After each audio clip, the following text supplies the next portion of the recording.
Good morning. This is Sunday, June 18th, 2017. Welcome to Story Time.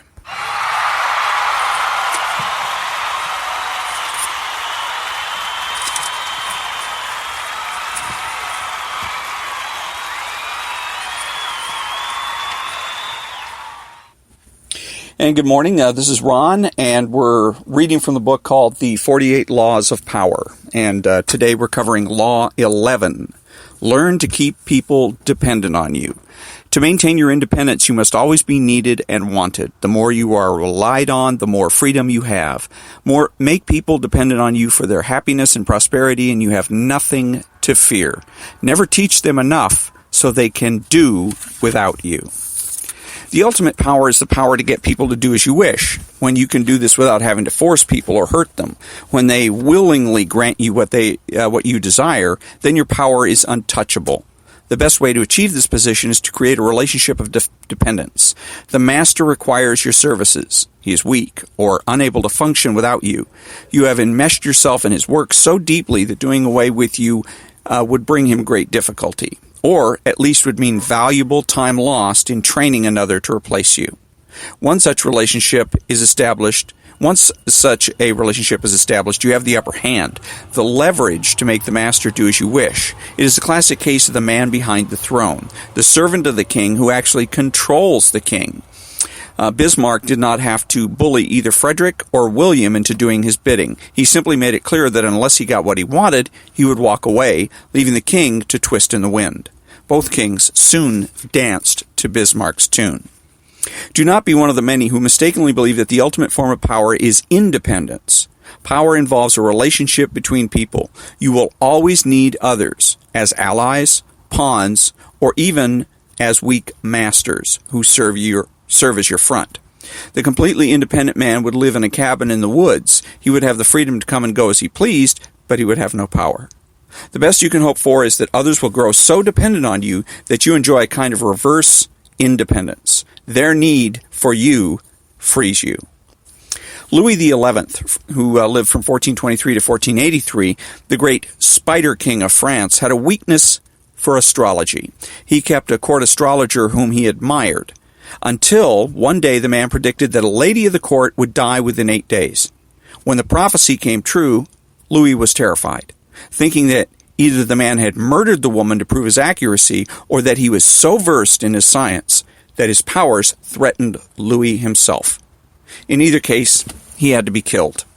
One evening, Louis summoned the astrologer to his room, high in the castle. Before the man arrived, the king told his servants that when he gave the signal, they were to pick the astrologer up, carry him to the window, and hurl him to the ground hundreds of feet below. The astrologer soon arrived, but before giving the signal, Louis decided to ask him one last question. You claim to understand astrology and to know the fate of others, so tell me, what will your fate be and how long you have to live? I shall die just 3 days before your majesty, the astrologer replied.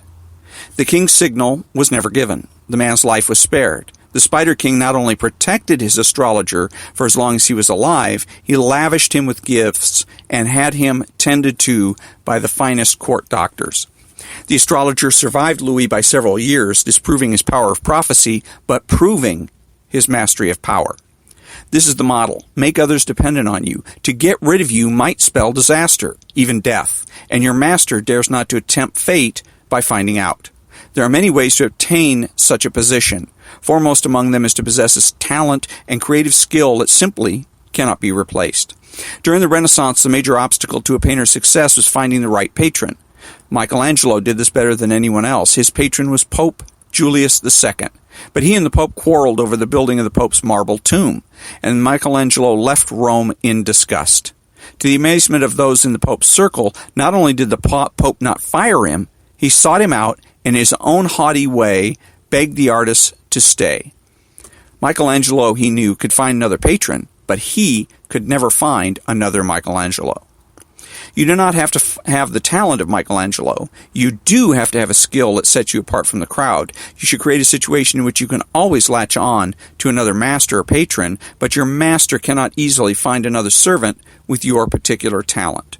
And if, in reality, you are not actually indispensable, you must find a way to make it look as if you are. Having the appearance of specialized knowledge and skill gives you leeway in your ability to deceive those above you into thinking they cannot do without you. Real dependence on your master's part, however, leaves him more vulnerable to you than the faked variety, and it is always within your power to make your skill indispensable. This is what is meant by the intertwining of fates. Like creeping ivy, you have wrapped yourself around the source of power, so that it would cause great trauma to cut you away, and you do not necessarily have to entwine yourself around the master. Another person will do, as long as he or she, too, is indispensable in the chain. One day, Harry Cohn, president of Columbia Pictures, was visited in his office by a gloomy group of his executives. It was 1951 when the witch hunt against communists in Hollywood, carried on by the U.S. Congress's House Un-American Activities Committee, was at its height. The executives had bad news. One of their employees, the screenwriter John Howard Lawson, had been singled out as a communist. They had to get rid of him right away or suffer the wrath of the committee. Harry Cohn was no bleeding heart liberal. In fact, he'd always been a diehard Republican. His favorite politician was Benito Mussolini, whom he had once visited and whose framed photo hung on his wall. If there was someone he hated, Cohn would call him a communist bastard. But to the executives' amazement, Cohn told them he would not fire Lawson. He did not keep the screenwriter on because he was a good writer. There were many good writers in Hollywood. He kept him because of a chain of dependence.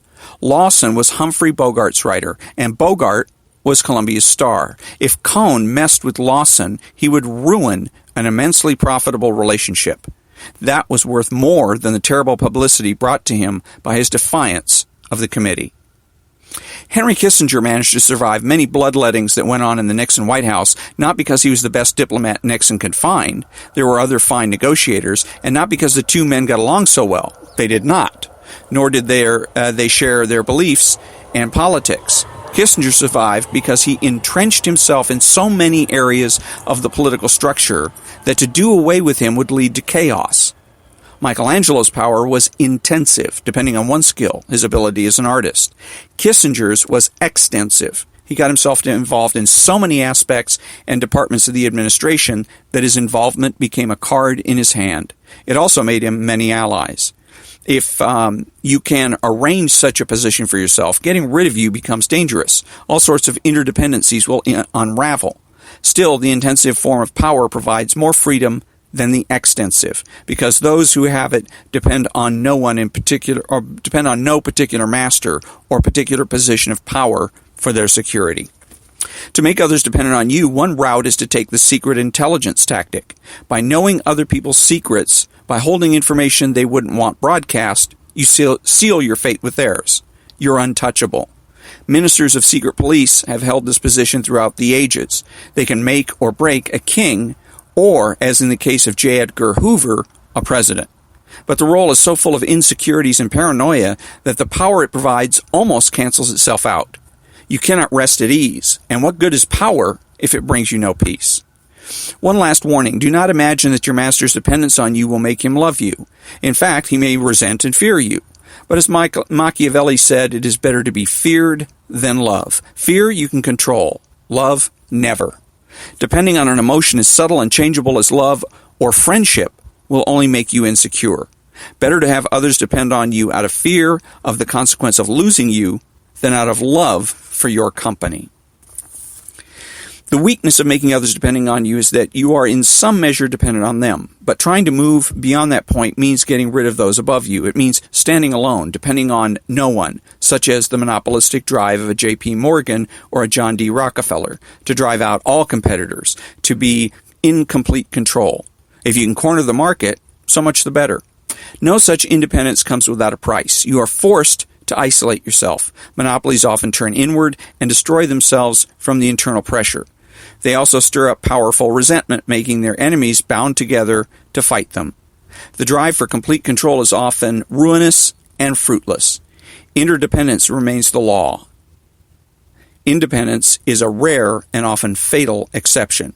Better to place yourself in a position of mutual dependence then and to follow this critical law rather than to look for its reversal. You will not have the unbearable pressure of being on top, and the master above you will, in essence, be your slave, for he will depend on you. And that's the end of law number 11, and it is to have people always be dependent on you, learn to keep people dependent on you.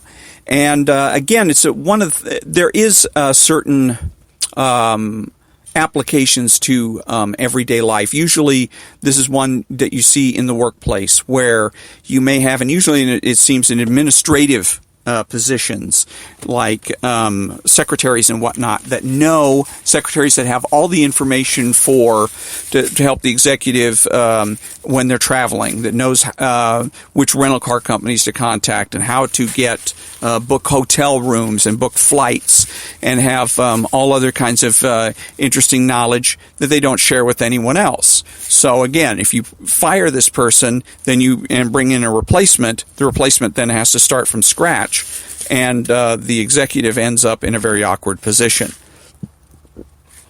So in the Air Force, in the United States Air Force, they had this problem constantly because there's a high turnover in the Air Force. Every base has a 30% annual turnover. On average, every service member rotates to a new base every 2 years. So you leave, you take the information that you've accumulated in the 2 years with you, and your replacement has to start from scratch. The way the Air Force solved this problem was with something called a continuity folder. Everybody was required to keep the continuity folder, fill it with information, contacts, methodologies, etc., so that the person that replaces them doesn't have to start from scratch. But anyways, that was Law 11, make other people dependent on you. And next week, now I may end up, do this the next episode on Tuesday, and I may go back to a Tuesday-Thursday schedule. If not, then I will go ahead and stick to the Saturday-Sunday schedule. But the next one is Law 12. Use selective honesty and generosity to disarm your victim. One sincere and honest move will cover over dozens of dishonest ones. Open-hearted gestures of honesty and generosity bring down the guard of even the most suspicious people. Once your selective honesty opens a hole in their armor, you can deceive and manipulate them at will. A timely gift, a Trojan horse, will serve the same purpose. And that will be Law 12, and that will be coming up next week. Until then, thank you for joining me, and have a great week.